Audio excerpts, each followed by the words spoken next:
much, and good afternoon, ladies and gentlemen. It gives me great pleasure to moderate this discussion, and I'm really looking forward to an engaging interaction with all our eminent panelists. Our topic for today is trending investments across the globe.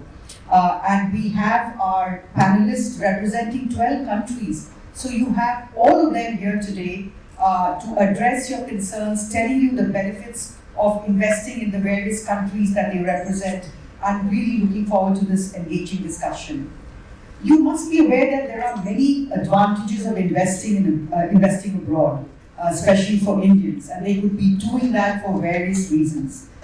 They could be doing that for permanent residency, to get higher returns, higher rentals, for a better quality of life, for education and medical benefits, also maybe for tax exemptions, and to diversify their portfolio. So today we begin our discussion with Vasilis. Could you tell us, you represent LUX&EASY, what is the minimum, tell us about your company, and what are the key benefits of investing in Greece? Yes. So, can you hear me? Yes. Yeah, 1, 2, 3. So, hello, I'm Vasilis. Basically, our company is representing the biggest developer in Greece in residential and real estate. Excuse me. And also hospitality development, also in Greece and Cyprus.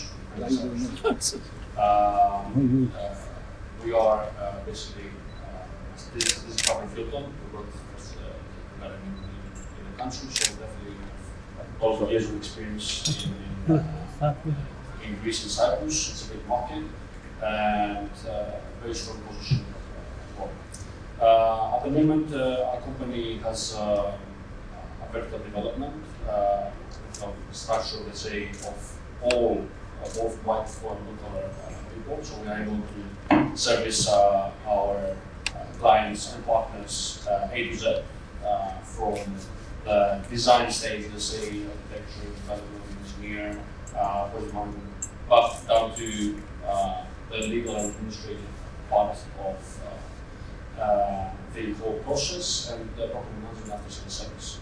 And we provide definitely, we're not an exception. We provide, of course, golden visa product, specifically the golden visa product through our residential portfolio. Definitely the key sort of the key benefits, yeah. The key benefit, but also the title of the product that we have for the country is the conversion projects. Okay. Conversion product, which is basically commercial to residential conversions. That we will go through later the question, but so we have that sort of product, which is still established buildings existing that were idle for many years, and we developed a takeover. We redeveloped residential and bring it back to the market as homes, and obviously it's an investment vehicle for many international investors to get a residency in Europe. And last but not least, also we have a lot of product, investment products in terms of high yield products, up to 10%, let's say, yield for hospitality and hotel assets themselves. Right. Is the entry level easier to get in a visa or an citizenship in Greece? What are the entry level investments that one can do? So the entry requirement is quite straightforward, I would say. The important part is to fulfill the minimum threshold for the requirement program, which is at 250,000 euros. Okay. There are 3 tiers of the program. There's also the 400 and 800K, Right. for our residential developments across the country, depending on which location you're targeting to buy. But this is the key requirement to fulfill. Sure. Thank you so much. Now I ask Sebastian, what are the key benefits of investing in Portugal? I know you covered this a little while ago, but if an Indian wanted to invest in Portugal compared to the other countries, what are the benefits that Portugal offers? So before, no matter which place you are considering to invest, I think we're looking, any investor will look to political and legal stability, lifestyle, safety, access to regional markets. Then if we start closing that niche, then we go into the European Union. Then in the European Union, we see that it's a community of different countries. So when you invest in, no matter if it's in Portugal, you also have access to a whole community of more than 400 million people, a market of 400 million people. Now, let's say about Portugal. There are different aspects. I think we can start with the weather. It's located in the peninsula, Iberian Peninsula, so we enjoy a Mediterranean weather in Portugal.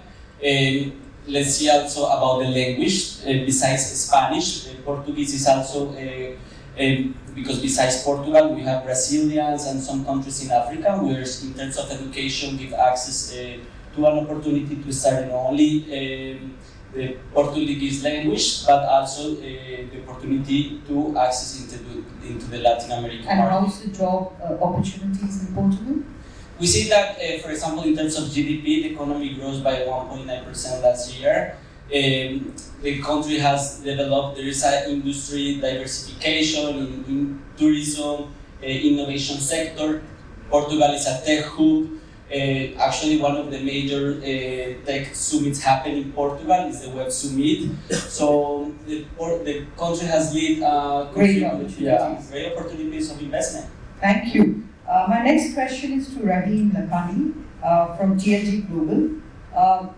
You represent Latvia, and that's, I think, relatively new to a lot of Indian investors. Can you tell us what are the advantages that Latvia offers, and a little more about your company?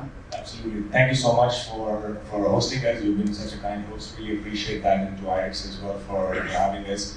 So, my name is Rahim Lakhani. I'm the president and CEO of TLG Global. We are a family office. I'm literally the living dream of where you want to be, because I hold Indian, Canadian, and Portuguese residency and citizenship. So totally doable within the short span of time.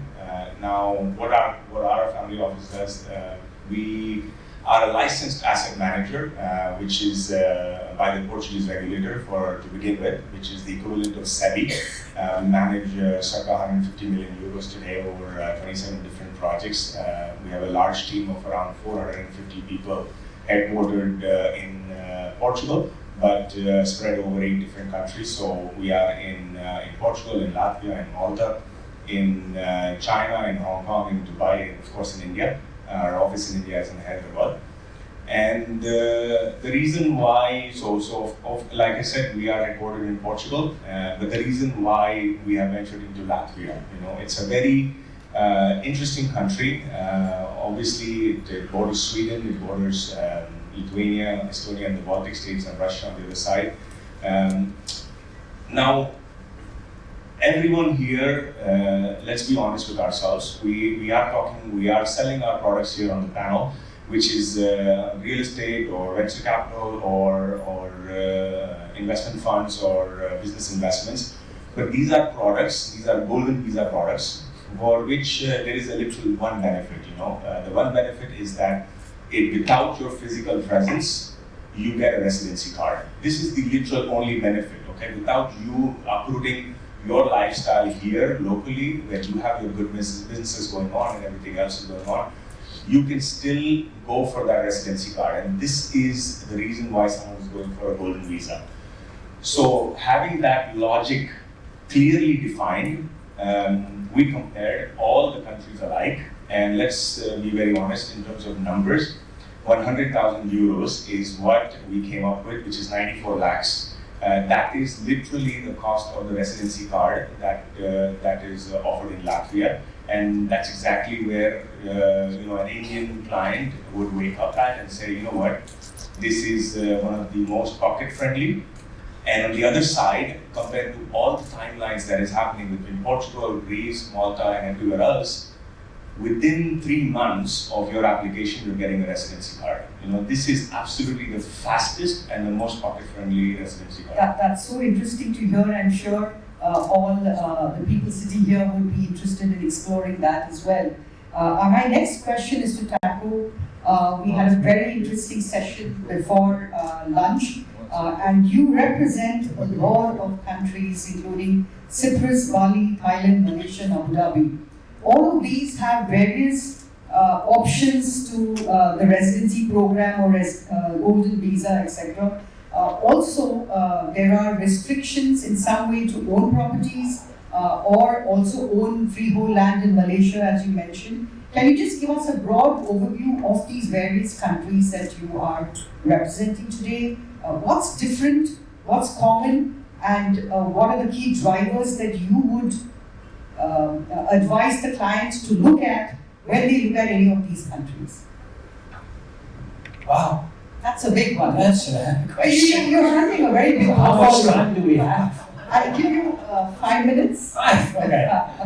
I mean, eventually our platform, Juwai IQI, is looking like, I appreciate all the products that are being promoted here today, but we turn the situation a bit around. We look very much to the need of the client, Right. and then just simply connect them into the right region, country, and some of them come with golden visa programs, some of them come with high investment returns, Yes. some of them come with other benefits, right? We have a lot of investors that simply invest in a country because they just feel connected with it, right? Right. They went there on a holiday, they got sold, right? How you fall in love with somebody, right? You fall in love with a country.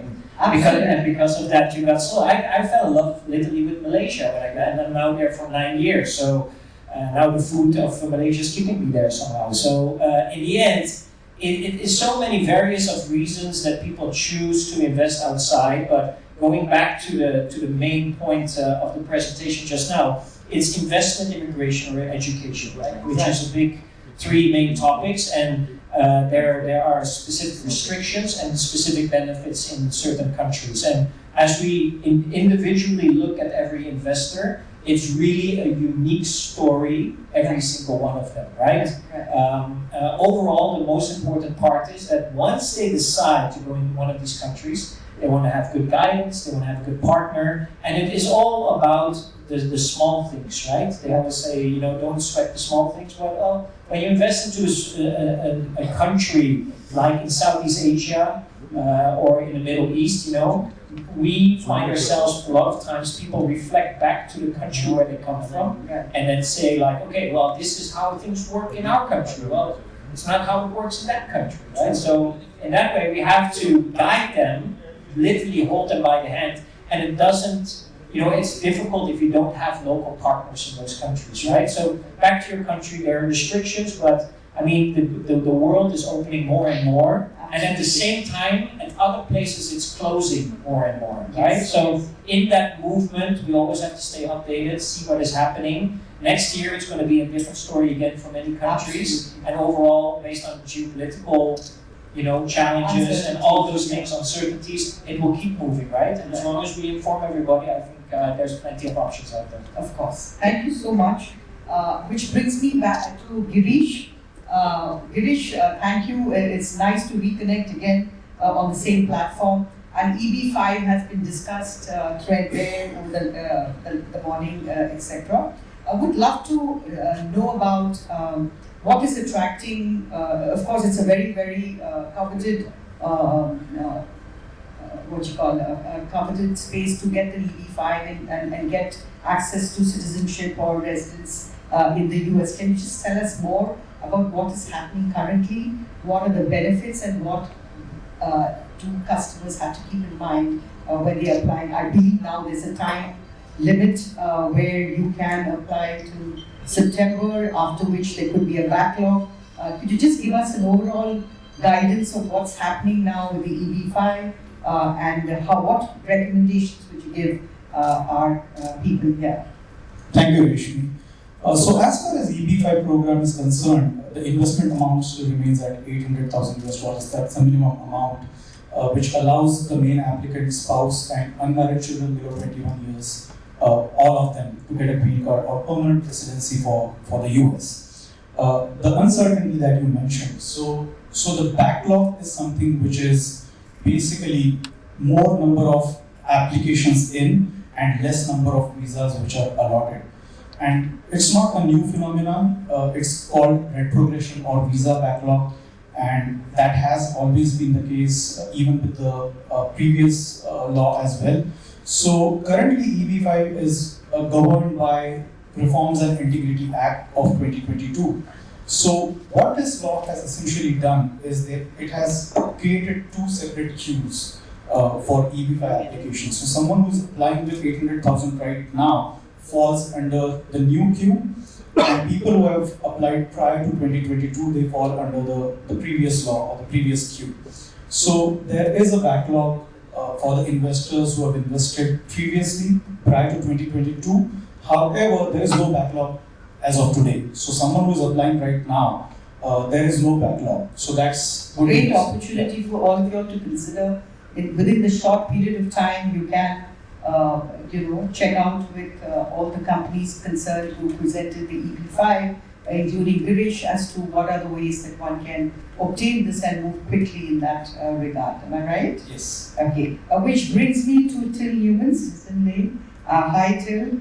Can you give us what are the key benefits of investing in Malta, Austria, and Germany? I mean, thank you first of all for hosting us again. Good to see you again. Investing in Germany and Austria, they are both the top developed countries in Europe, with the biggest industries, the biggest speaking language market in Europe, and they're investing a lot in new technology, in AI, in new machinery, especially now since there's a change in the car and automotive industry, so we expect a lot more movement into machinery industry, right. So that the industries are diversifying into other machineries. Germany has a lot of specialist companies in general. No one knows about them, but they are the biggest in their industry. They are typically in small villages somewhere in the green outside, have factories of over 1,000 people, but no one knows them. But the big suppliers like Airbus, automotive industries, they know them all. Right. So this is going to continue. What is coming up more and more is biotechnology, especially in Austria. They are very much after developing the biotech sector. So they are trying to be a bit to copy Switzerland in that way. Switzerland is much stronger on that front. The Austrian state has it in their policy to force the pharma and biotech sectors. For the Maltese market, maybe I wanna. There's some big changes happening. You have probably heard about that, some of you. There has been a recent decision of the European Court of Justice, which had deemed the citizenship by investment program of Malta is not compatible with the EU law, which led to a suspension of the citizenship program, which was for everyone of us in the industry quite a shocker, because that came actually unprepared. The previous legal opinion of the general attorney of the European Union even came to the conclusion that there is not enough reason, and that there's enough reason in the sovereignty of the state to naturalize a citizen to the country. Long introduction into that. So what does this now mean for the investment landscape? So the citizenship program, I'm not yet sure what is going effectively to happen there. The government is probably not going to let loose. So they will try to bring a way to make amendments to the regulations, but the problem was their main concern with the whole program was not even the ties to the country, what was first expected, but they based their decision, the judges based their decision of that this is not compatible with the EU law based on the factor that it is a contribution, that it's really kind of passport for sale. Right. And that means if the Maltese government wants now to try to work around that, they need to find a scheme where there will be more investment involved concepts. So what I could imagine is that there will be a new citizenship program upcoming with much higher investment amounts. Right. So not a donation like it was in the old program now, where you make a donation of minimum 600 or 750,000 euros, Right. which means basically 6 to 7.5 crores INR for just one single applicant. But that they will change it in a way that they try to stimulate the economy even more, so that they an investor potentially, I don't know, I'm just throwing a number in the room now, 3 million, 5 million euros, Right. how to make an investment into certain industries. Maybe they come even up with investment fund concept, like we have it in Portugal after the latest reforms there, or actually the investment fund option exists for a very long time in Portugal already. Just became the only real option since the latest reform.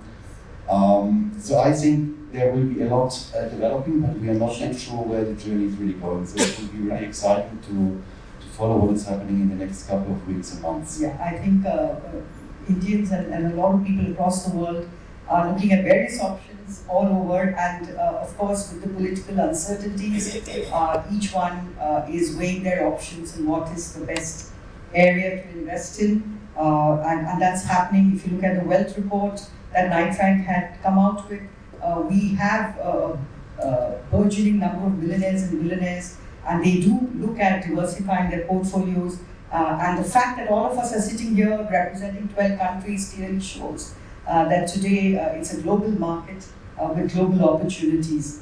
And I know some of you all have already talked about the minimum threshold, but for the benefit of all the people sitting here, I'd like to just take this round with each of you all to understand what is the minimum investment required to invest in either a golden visa or a residence by investment program or the EB5, so that our viewers can really get a sense of what is that threshold that you need to get into any of the countries that you're representing. So we begin with Vasilis. What about Greece? What is the minimum threshold? So it's 250,000 euros minimum threshold, direct real estate investment. Right. With another two categories, as I mentioned before, 400k rural areas in Greece, Okay. 800k for luxury estate. Right. Metropolises. Right. Sebastian, what about Portugal? So for Portugal Golden Visa program, the minimum amount is 500,000 euros Right. in a private equity fund that Okay. is investing in at least 60% Portuguese companies. Yeah. Minimum investment period 5 years, and basically that will give you the opportunity to go and see play Cristiano Ronaldo in Portugal. Wow. That's interesting. Girish, I know you're repeating yourself, but just for the benefit of the audience. Right, so the minimum investment amount for EB5 visa is 800,000 US dollars. There is a maximum number as well, it's $1,050,000 US dollars. So it depends where the project is. If the project qualifies as a targeted employment area project, then the investment amount is lowered, otherwise it's $1,050,000. One difference between, or rather key factor when it comes to EB5 is it's a job creation program from the US side. So it's not investment into a real estate or investment into any kind of fund.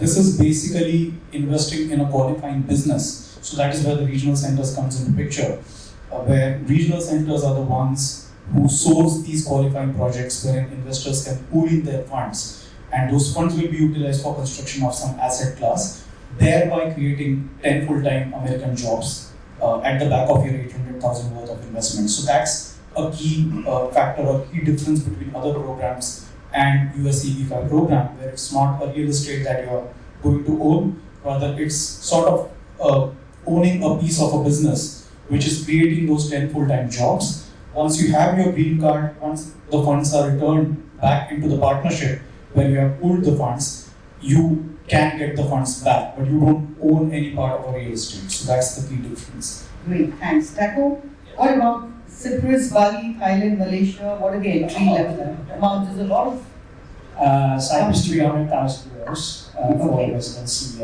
visa. We have, of course, UAE. There's different options UAE, but you have to think about $1 million. There's different programs, but the most popular one is the 5 million dirham program. Right. Southeast Asia in Kuala Lumpur, you have to think about $200,000 as a minimum investment for central Kuala Lumpur to own a freehold. But they have a separate visa program, the so-called MM2H, by Malaysia Second Home, Right. which you can have a $150,000 into. It's not an investment. You actually have to put it into a fixed deposit, and you need to show an additional $4,000 monthly income, which basically gets you the 5-year Right. silver program. And they also have another gold and platinum program. Right. Platinum program is $1 million, and then another $500,000 into a fixed deposit, and it will give you an unlimited visa forever. Okay. So Thailand has a separate visa program that What's they're the changing. minimum? Yeah. Yeah, definitely they are changing at the moment. They're on hold at the moment, Thailand, just 2 months ago. So that is a new one. Indonesia is launching a new program, but they actually have 3 visas right now, which is the so-called Nomad visa. Yeah. They have the Investors Kitas visa. Kitas is actually visa for in Indonesia. Investors Kitas is also $200,000. And they have the simple 2-1-year employment visa, which basically a foreigner needs to have a minimum of $5,000 monthly. Philippines is going to get a new visa very, very soon. Outside of that, which other country did you ask? Abu Dhabi you've covered. I think you've covered all of that. Bali, That's Cyprus. covered that. I have about 8 more, but Yes. that's not That's great. Thank you so much. We have Till. What about Malta, Austria, Germany? What are the minimum threshold? Let's start with Germany and Austria. Of course, they are from the regulations quite comparable. In Germany, there is no minimum investment in the law, so Yeah. it fully depends on the viability of the project, of the benefit to the country. Same like in Austria, but in Austria there is a legal minimum of 100,000 euros, basically around 1 crore INR. And in practice, that nevertheless doesn't mean that you get the permit just when you invest 50 lakhs or something like that. It really depends on the benefit to the country and how we can demonstrate that, show that to the authorities. And in practice, that means probably 3 crores, 5 crores, something around this. Thank you. And for Malta, Yeah. in Malta there is the Malta permanent immigration program, which has a minimum investment of 375,000 euros. And yes, that's Yeah. it. It could actually, if someone wants, it's also possible to rent the property instead. Right. And then it would be 14,000 euros per year rent. Wonderful. Thank you so much. Rahim? So, my fellow panelists will kill me when I say this, but It's the most lucrative. you are trading either your time or your money. This is what a golden visa is, okay? So get this straight in your head. If you want to relocate, the minimum investment is 0. Literally. If you want to relocate. If you do not want to relocate, and if you want to get a residency card, the minimum investment is 100,000 in Latvia and then all the other countries. But this is something that, doesn't get out much, that if you want to hold on to your businesses here or want to be globally and still be able to hold on to a European residency card in your pocket so you have full access to the Schengen zone, that is a golden visa and that costs you 100,000 euros. Sorry. Thank you so much. Like I mentioned earlier, various reasons to invest abroad. It could be higher rental yields, capital appreciation, diversification, lifestyle, education, medical, etc. If I were to ask, just run this again to all of y'all, 2 key drivers for the country you represent that a person should invest in any of these topics that I've covered. 2 compelling reasons why the country of your, why Portugal? Number one, I would say tax efficient. Portugal doesn't have a tax on wealth and inheritance tax. Not sure about Latvia. And number two, and doesn't have Cristiano Ronaldo.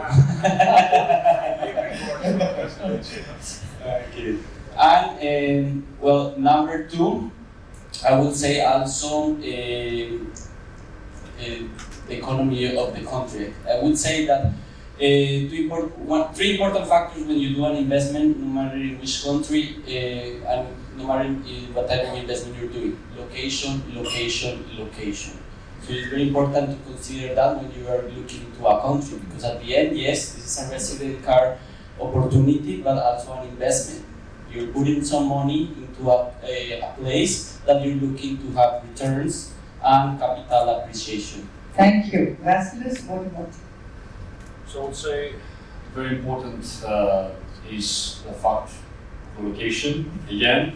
So it's geopolitical location connecting three continents essentially: Africa, Asia, and Europe. So definitely the location itself and the outcome of that, the fact that tourism is very high, for example, and have very high upgrading tourism, which is obviously a connecting factor of the yields that can be produced through real estate. Yeah. So this is definitely very, very important factor. And also second one, I would say, is the time factor that has been mentioned before, that it's also a very fast application portion program, and the fact also that real estate in Greece is the top most affordable in Europe right now, and the potential upside. What I'm usually saying, to my clients is that you're not just purchasing a visa. It's not a residency for sale. You're first making an investment. Thank you very much. First making an investment, which definitely can appreciate, which can produce guaranteed yields in a country with real potential, and then you're getting a residency as an option. Thank you. Rahim, any counter? No, I mean, location-wise, I think you guys beat. Definitely, Portugal is a lovely place. Greece is fantastic, and I love it, obviously. Latvia is a little bit colder, gives you that winter vibe. But one thing that stands out is government bureaucracy and red tape. And if this is happening in the country, I'm sorry, this is not value for money for my investors. And you have to deliver what you said, what you promised, because this is hard-earned money of the investors, and there has to be a respect for that. 2 years delay, 3 years delay is absolutely unacceptable. Tim? So, in Germany, of course, what are the driving factors for The key driving factors. Why Germany? Why Germany? First of all, is the biggest market from language side in Europe. I mean, I'm even considering Switzerland in that, and Austria as well, because when you have a hub within the EU in one language country, you can also do business in the others. And education. Germany has free education on primary school, high school level, and university level. There's just a minor 500 euro fee per semester, which needs to be paid, which even covers full tuition, of course, and even public transport as well. So basically nothing. And in Malta, the most interesting and driving factors are either on one side the investment yields, because Malta really offers a return on investment and also low investment thresholds. Right. The language is a very big plus, because Malta has English is the national language over there, next to the Maltese language as well. And may I say a third one? That's for two, right? Yeah, sure.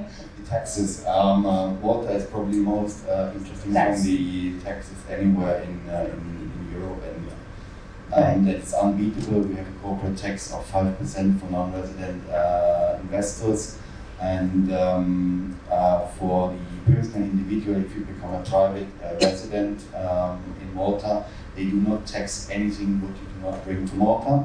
Meaning, if you have foreign income which you keep on foreign bank accounts and do not transfer them to Malta, you're not paying any income tax on that. Great. Thank you so much, Girish. I'll go the other way around. So talk about worldwide taxation, check. Slower processing times, check. Like 2 or 3 years. Return of capital, 5 to 7 years. Everything goes against. But 3 words again, United States of America. That's the number one destination. It beats every single country. It has been beating every single country in terms of Indians wanting to relocate themselves to United States of America. So that's the demand that US has always had. As far as EB5 is concerned, it still remains the fastest route to relocate yourselves to US as compared to other programs. When it comes to other countries, maybe the processing times might be a bit slower, but EB5 still remains one of the viable options and fastest options to permanently relocate to the US. Thakur, what about you? Compelling reasons for each of these countries. You can choose any 4 of them. Good food. Yes. Which is important, right? Absolutely. Cost of living, Yes. which is important, right? I mean, and beer is not as cheap as in Germany, but I mean, you can get good cocktails for sure in Southeast Asia. No, I just want to say that we are in a very interesting time right now. Very true. The world is changing in a very rapid pace. And although I appreciate the United States always being a very big driver in the world, at some points other countries are also becoming large drivers. India, one of them, Yes. right? It's really growing as a massive country and showing itself as a competitive country amongst all the other big, looking at the big 2, United States and China. India is kind of getting to like, hey guys, I'm also here, right? And it's very impressive in where that is going. And then fast forward 10 to 20 years from now, in all that is shifting right now. I think Europe is in a tough situation right now. For already almost 2 decades, they couldn't have been competitive in this world because of how the structure is set up. The United States has always done very well, but I think one of the regions we just cannot avoid as a big growing player is Asia as it itself. And Asia is not China, right? Asia, Southeast Asia is growing massively. I think if you just look at Southeast Asia, every country has an average growth of 5-6% every year. If you're looking, Europe is looking to hit 1 or 2% a year, right? So that competitive advantage is just not there. On top of that, if you look at how these countries are developing itself in investors coming in, the type of developments that are being built, high quality. I mean, go to Kuala Lumpur, go to Jakarta, go to Bangkok, right? These are all countries that are showing massive, progressive, points where they just show that they're not third world countries anymore, right? Like they're fully developed countries and really in the race for showing a lot of opportunities for all around the world. And as a final point, I think, especially if you look Cyprus and Greece, still a good program, affordable program. I think for people that really want into especially for Greece, the Schengen is still very good. But if you look Middle East, you get good appreciations there, you get good return on investments, rental yields, but nothing beats Southeast Asia at this moment when you look at capital growth and rental yields at the moment. They're by far the highest, and it's way warmer than Latvia. Yes, it is. Just joking. I think you convinced me. Yeah, I convinced you. I'll try Latvia for a day or two maybe. I'll bring a big jacket. But okay, so in the end, I think the growth, worth for your money, value, Southeast Asia. So, ladies and gentlemen, a lot of food for thought. You heard them all. They all have their stalls where you can interact with them directly to understand a little more about the countries they represent. Any questions from the audience? You have time to ask questions if you have. Anybody? As far as Latvia is concerned, do you see any threat from the pudding? Fortunately for Latvia, they don't have any minerals, so no. And they also don't have guns, so it's also good. Very safe. Anyone else? Anyone else? You told if someone wants to move to is zero. Yeah. If someone wants that. Sure. I can you like a little bit break down to get that? Get a job in a European country, and you can get sponsored to actually move there. As simple as that. Sure. There are also some other countries, like for example in Germany, where we can get exceptional residence permits, where you can get permits just based on your income what you have abroad. Similarly, we have that in Spain. There's also a similar type of permit in Portugal. But that's what Rahim was saying earlier. You have to trade your flexibility. If you want to move there, if you really want to move there, and if you have the money, there is a way to get a permit for no investment at all. But it requires that you move. Most of our clients, they can just not do that because they run their businesses and they don't have the opportunity to stay half of the year in the foreign country to keep the permit. Because those are ordinary permits and not golden visas, which give you the flexibility to spend as much time as you want, or in the case of Portugal, a week per year in the country, and that is the big difference. Anyone? Any other questions? Yeah, the lady out here. Ma'am. Yeah. Just there. Thank you. Hi, my name is Beena and I help immigration and investment. Of late, a lot of my clients are asking this one question, not to put anyone down. Can we trust Trump? Especially with immigration now.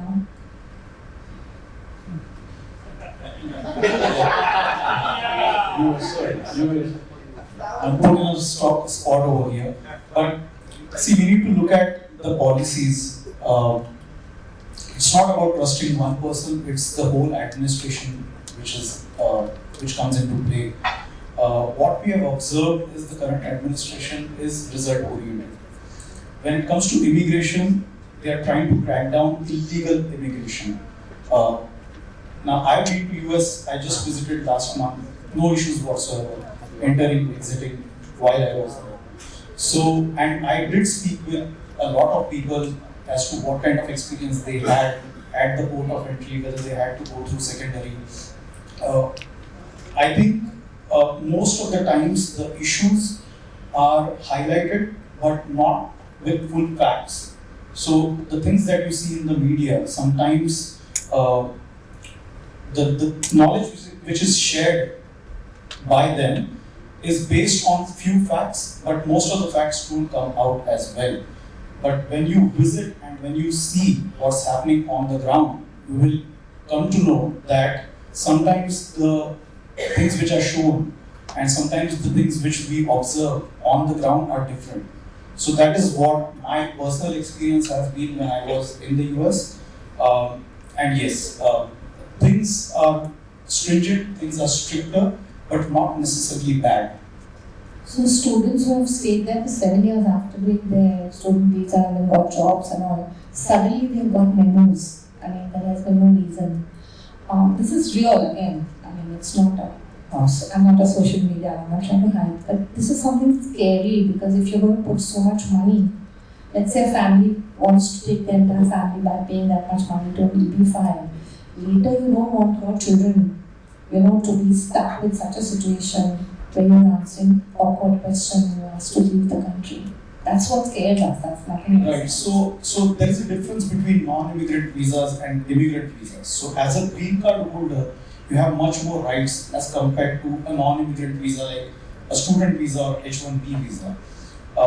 So without getting too much into details as to what must have happened to these students, from what I know, these students were allegedly participating in few things which they were not supposed to as a non-resident or non-immigrant visa holder. So that might be the case. However, as a green card holder, if you're on EB-5 visa, then you have all the rights, similar rights to that of a citizen, except for the fact that you are not a citizen, you don't hold US passport, and you don't have the right to vote. Except for that, most of the things that a citizen is able to do, like have your job, have your businesses in the US, all those things are possible as a green card holder. Now in the news, you will also see that few citizens, so people who have received their passports 10 or 15 years back, they are also held for secondary. So the rules are equal to everyone. It's not that only non-immigrants are being questioned based on what they may or may not have done in the past. So it applies both ways. Any other questions? Can I just add something Sure, here? sure. You know, maybe we can take a little bit of a vote here across the panel because we have a widespread panel here. Start with Arish. How many American investors do you have in your portfolio? Many. How many do you guys have? Many. It's been growing, to be honest. It's been growing. So this is, we represent here circa more than 1,000, 1,500 investors in the European market. And we are American investors investing in our projects. At the end of the day, wanting to actually give up American passports. This is the truth. And you know how long it takes to actually give up an American passport? Does anyone know how long it takes to give up an American passport? 2 to 3 years. 2 to 3 years to give up an American passport. Global taxation, my friend. But you know that American dream still remains with a lot of us. One thing you are absolutely right, it is one of the greatest countries in the world where you can actually make money. Right. This is hands down the truth, okay? Where you can actually make good amounts of money, doing great work and live that American dream. But that is not the only thing that people are looking for in life. You know? Right. This is also the fact, right? You can actually make a lot of money in Dubai. You can actually make a lot of money in Southeast Asia, you know? And then this is also, so you have competitive environments today where you can grow, but it is a pioneer. Absolutely. Absolutely, there are a lot of options. It's not one size fit all. The intention is not to say that everyone should relocate to US. Like people are happy in India. I'm myself based in Mumbai. People are happy in UAE. Latvia is one of the options which have come up now, thanks to you. So it's not one size fit all. However, someone who wants to relocate to US, what are the options available? That is what we are discussing over here. Right, absolutely. Today, if you look at, there's so much global mobility, lot of changes happening where at one time there was only one option to explore. Today, the whole world is opened up. But ladies and gentlemen, I'd like to end the session with a little word of caution. You've seen the benefits, you've seen the advantages, but whenever you decide to go and invest outside of India, please do remember that it's so important for you to understand the legal implications, the tax implications, and what best, who can actually advise you is go to the right advisors, do your due diligence both technically and legally before you decide. There are pros and cons in every investment that you make, but if you do it the right way, you will come out as a winner. Thank you, ladies and gentlemen. It was a very informed, engaging discussion. And thank you so much for your patience and time. Thank you, panelists. It really was very